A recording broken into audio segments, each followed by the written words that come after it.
I was 17 when my parents slammed the door in my face. Now they're the ones begging for help. My name is Mason, and I want to tell you something that changed my entire life. It's a story about control, rejection, survival, and how being thrown away by your own family can sometimes be the reason you finally learn who you really are. When I was 17, I thought I had everything figured out. I wasn't the smartest kid in school, but I was good with my hands. I could fix anything: bikes, lawnmowers, old radios, you name it. I used to spend hours in the garage after school, covered in oil, feeling more alive than I ever did sitting in a classroom. But in my parents' eyes, that wasn't success. To them, success meant college, a degree, a suit, and a desk job. My dad worked as a financial advisor. My mom was a school administrator. They both came from families that measured worth by how many letters you had after your name. They started talking about college when I was 12. Every dinner conversation turned into a future plan that wasn't mine. You'll apply to State University. You'll study business. You'll make us proud. They said it like it was a script, and I was just supposed to play along. By my junior year, I knew I couldn't do it. The idea of sitting in lecture halls and pretending to care about spreadsheets made me sick. What I wanted was to go to trade school, get certified as a mechanic, and work my way up. I didn't want fame or riches, just a life I could build with my own hands. When I finally told them, it was like I dropped a bomb in the middle of the living room. My dad looked up from his newspaper and said, "You can't be serious." My mom froze mid-step, holding a plate. "Mason, that's not a real future." "It's real to me," I said.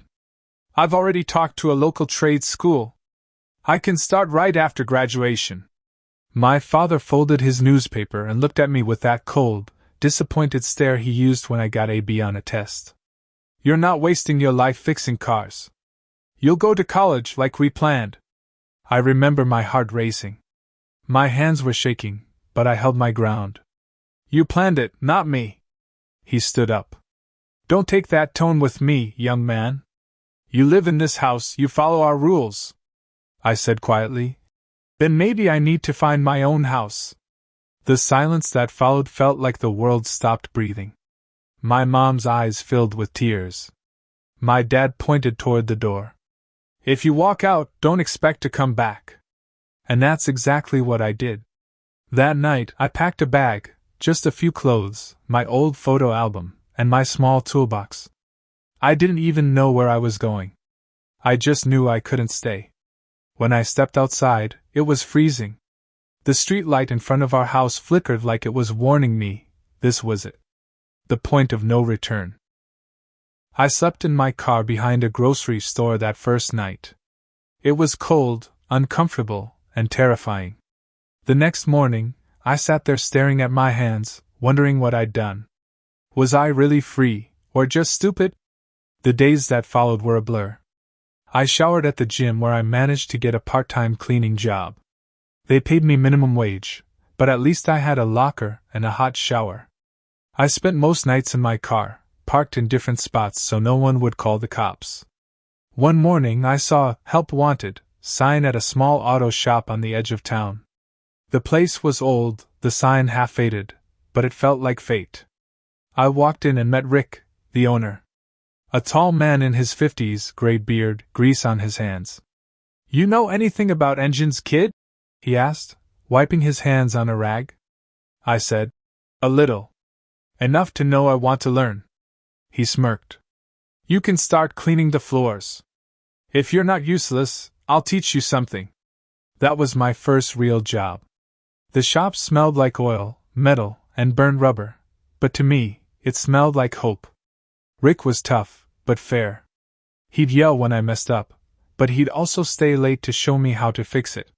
He became the father figure I didn't realize I needed. Sometimes he'd talk about his own past, how he dropped out of college to start working, how his parents didn't talk to him for years. He once said, "Mason, you don't need a fancy degree to make something of yourself. You just need grit, and the will to get up when life knocks you down." Those words stuck with me. After a few months, Rick started paying me a little more. I stopped living in my car and rented a room in a tiny apartment above a diner. It wasn't much: peeling wallpaper, noisy pipes, and a bed that squeaked every time I moved, but it was mine. I'd sit by the window at night, watching the city lights, thinking I did this. Over the next few years, I worked my way up. Rick taught me everything: engines, transmissions, electrical systems, even how to talk to customers.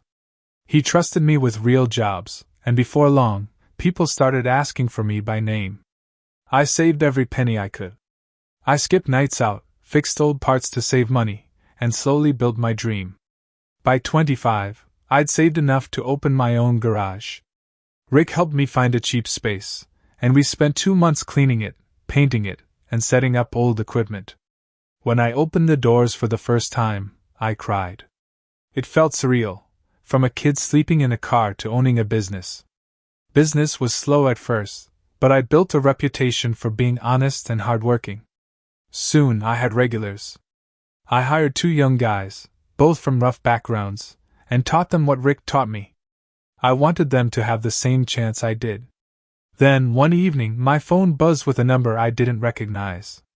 I almost ignored it, but something made me answer. "Hello? Mason?" My mother's voice. I froze. I hadn't heard it in 6 years. For a moment, I couldn't speak. I finally said, "Mom?" She sighed shakily. We need to talk. Your father and I, things have been hard." I felt my heart pounding. Part of me wanted to hang up, but part of me wanted to know why she was calling now. She explained that my dad had lost his job 6 months ago. They'd burned through savings, sold their second car, and were 3 months behind on mortgage payments. "Mason," she said quietly, "we need help. We were hoping—" I finished her sentence for her. "You were hoping I'd give you money." She didn't deny it. Just whispered, "Yes." I told her I'd call back later and hung up. I sat there for a long time in the garage, surrounded by tools and silence. The same people who kicked me out were now asking for help. I didn't sleep that night. Memories flooded back. My dad's voice telling me to get out, my mom crying, me shivering in my car. I felt anger, but also pity. The next day, I called her back and told her I'd come visit. Driving into my old neighborhood felt strange. Everything looked smaller. Their house, once perfectly kept, now had overgrown grass and peeling paint. My dad opened the door. His hair was gray, his face tired. For the first time, he looked fragile. We sat in the living room, the same one where they told me to leave. My mom brought coffee, her hands trembling. My dad cleared his throat and said, "We made mistakes, Mason." I stayed silent. He continued, "I thought I was protecting you. I thought I knew better. But I see now that you were right to follow your own path." My mom nodded through tears. "We're sorry, honey. We really are." It took everything in me not to cry. For years I had dreamed of hearing those words. And now that they came, they didn't erase the pain, but they softened it. Then came the hard part. My dad said, "We need $10,000 to save the house. We'll pay you back." I looked at them for a long time and finally said, "I'll help you. But not like that." My dad frowned. "What do you mean?" "I'll cover what you owe, but only if we rebuild this relationship honestly. No guilt, no control, no pretending the past didn't happen. You don't get to call me only when you need something." They were silent.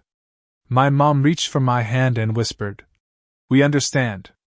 I helped them pay off their debt, not as their son doing his duty, but as a man choosing to close a wound. Over the next few years, things slowly healed. We started calling each other again.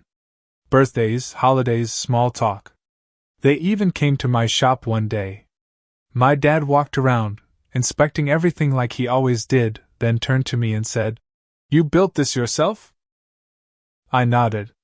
He smiled slightly and said, "I'm proud of you, son." For years I thought I needed their approval to feel complete. But standing there in that moment, I realized I didn't. I'd already built my life, brick by brick, without it. His words were nice.